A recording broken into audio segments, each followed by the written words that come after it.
বিশ্বনবী সাল্লাল্লাহু আলাইহি ইসলামের জীবনী, ওনার বায়োগ্রাফি নিয়ে কথা বলাটা দুষ্কর, কারণ এটার কোনো শেষ নাই, কুল নাই, কিনারা নাই, বিয়ন্ডলেস, বাউন্ডলেস, বটমলেস। সুবহানাল্লাহ বলেন।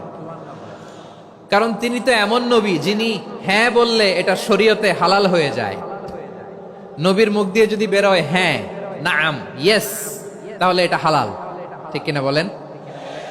এ নবীর মুখ দিয়ে যদি না বের হয় যে না, নো, তাহলে এটা শরীয়তে হারাম হয়ে যায়। কেমন নবী আমরা পেয়েছি, যিনি হ্যাঁ বললে হালাল, না বললে হারাম, যিনি সাব্বাবা, এই আঙ্গুলি উপরের দিকে উঁচু করলে চাঁদ ভেঙে দুই টুকরা হয়ে যায়, যে নবী জমিন থেকে পা উঁচু করলে আল্লাহর আরশে মেরাজে চলে যায়, এমন নবীর উম্মত আমরা হয়েছি। যে নবীকে বাদ দিলে কোরআন বোঝা যায় না, কারণ এ নবীর উপরই কোরআন নাজিল করেছে কে? এ নবীকে বাদ দিলে হাদিস বোঝা যায় না, কারণ হাদিস তো এ নবীর মুখনিসৃত পবিত্র বাণী। সুবহানাল্লাহ পড়েন। এ নবীকে বাদ দিলে জান্নাত চিনা যায় না,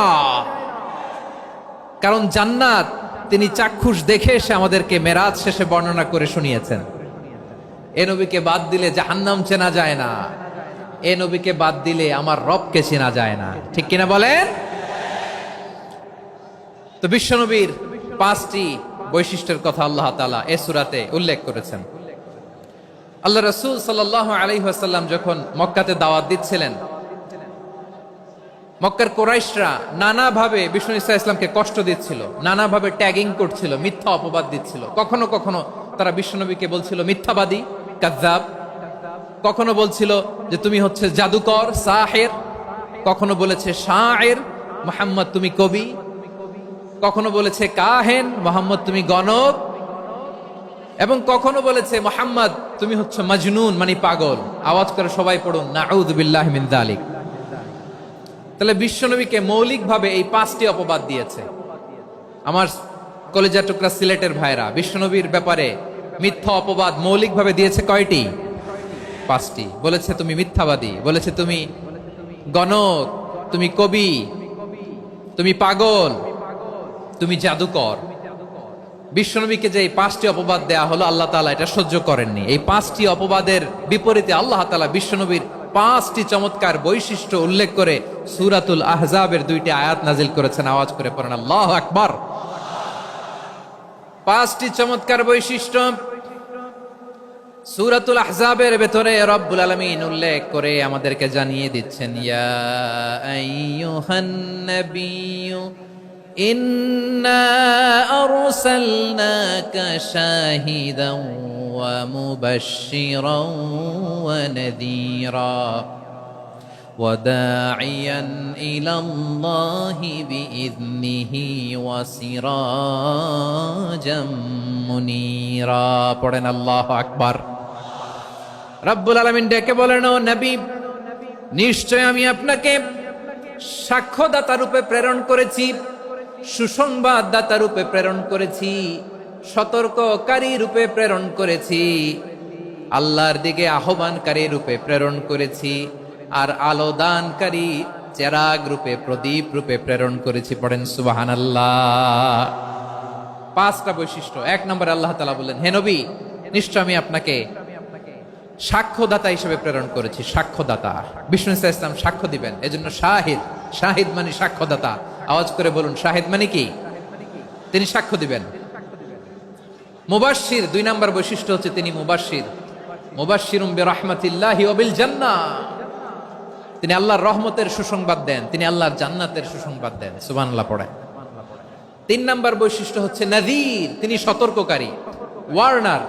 তিনি সাবধান করতে এসেছেন, রিমাইন্ডার দিতে এসেছেন যে আল্লাহর পথে যদি না চলো, শিরকি কাজ যদি না থামাও, তাহলে এমন আযাব আসবে আল্লাহর পাকড়াও থেকে তুমি বাঁচতে পারবে না। তিনি নাযীর। বিষ্ণু ঈসা ইসলামের চার নম্বর বৈশিষ্ট্য হচ্ছে দাঈয়ান ইলাল্লাহ, তিনি আল্লাহর দিকে আহ্বানকারী। এই যে আমরা আমাদেরকে পরিচয় দেই যে আমরা দাঈ, বলি না? বলি যে উনি হচ্ছেন একজন দাঈ ইলাল্লাহ। বহু বচনে আমরা বলি আদ-দুআত ইলাল্লাহ। এটা কোরআনের এই আয়াত থেকে এসেছে। সুবহানাল্লাহ পড়েন। ওয়া দাঈয়ান ইলাল্লাহি বিইذনিহি, আল্লাহর আদেশে বিষ্ণু ঈসা ইসলাম আল্লাহর দিকে মানুষকে ডাকেন। এবং বিষ্ণু ঈসা ইসলামের 5 নাম্বার বৈশিষ্ট্য হচ্ছে সিরাজাম মুনীরা, আলোদানকারী প্রদীপ, আলোকদীপ্ত প্রদীপ, যে আলো দিয়ে তিনি গোটা বিশ্বকে আলোকিত করেছেন। আওয়াজ করে পড়েন আল্লাহু আকবার। তাহলে মোট 5টি বৈশিষ্ট্য নিয়ে আমরা কথা বলবো বিশ্বনবীর। আওয়াজ করে বলুন কয়টি? 1 নম্বরে হচ্ছে শাহিদ, বিশ্বনবী সাক্ষী দিবেন। কি দিবেন? He will be witness for all prophets and for us. তিনি নবীদের উপরও সাক্ষী দিবেন, আবার উম্মতের উপরও সাক্ষী দিবেন। সুবহানাল্লাহ পড়েন। কিয়ামতের দিন আল্লাহ তাআলা প্রত্যেক নবীকে জিজ্ঞেস করবেন যে তুমি কি তোমার উম্মতের কাছে আমি যা যা পৌঁছাতে বলেছিলাম পৌঁছিয়েছো? নবীরা বলবে আল্লাহ আমি পৌঁছিয়েছি। নবীদের কথা ঠিক কিনা, সত্য কিনা, এর সপক্ষে তখন বিশ্বনবী সাক্ষী দিবেন। সুবহানাল্লাহ পড়েন। এজন্য রব্বুল আলামিন বলেন ফাকাইফা ইযা জিনা মিন কুল্লি উম্মাতিন বিশাহীদিন ওয়া জিনা বিকা আলা হাউলাই শাহীদা। তখন কেমন হবে যখন প্রতিটি উম্মত থেকে আমি একজনকে সাক্ষ্য হিসেবে বের করে আনবো, আর তাদের উপরে নবী আমি আপনাকে সাক্ষ্য বানাবো। পড়েন সুবহানাল্লাহ। তাহলে সব উম্মতের ব্যাপারে সেই উম্মতের নবীরা সাক্ষ্য দিবে, আর ওই নবীদের উপরে আমাদের নবী বিশ্বনবী সাক্ষ্য দিবেন। সুবহানাল্লাহ পড়েন। এজন্য বিশ্বনবী হচ্ছেন শাহিদ। শাহিদের আরেকটা ব্যাখ্যা হচ্ছে বিশ্বনবী সাল্লাল্লাহু আলাইহি ওয়াসাল্লাম আমাদের সাক্ষীর উপরে তিনি সাক্ষী দিবেন।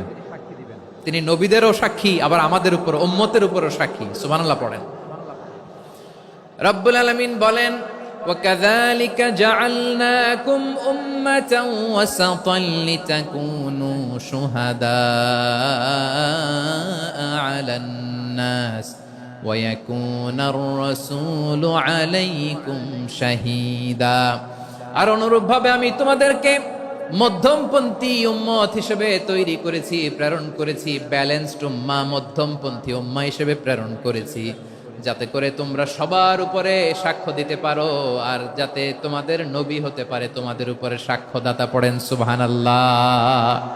আমরা হচ্ছি ব্যালেন্সড উম্মাহ, আমরা সবার ব্যাপারে সাক্ষ্য দিব, আর আমাদের উপর সাক্ষ্য দিবে স্বয়ং বিশ্বনবী। সুবহানাল্লাহ পড়েন।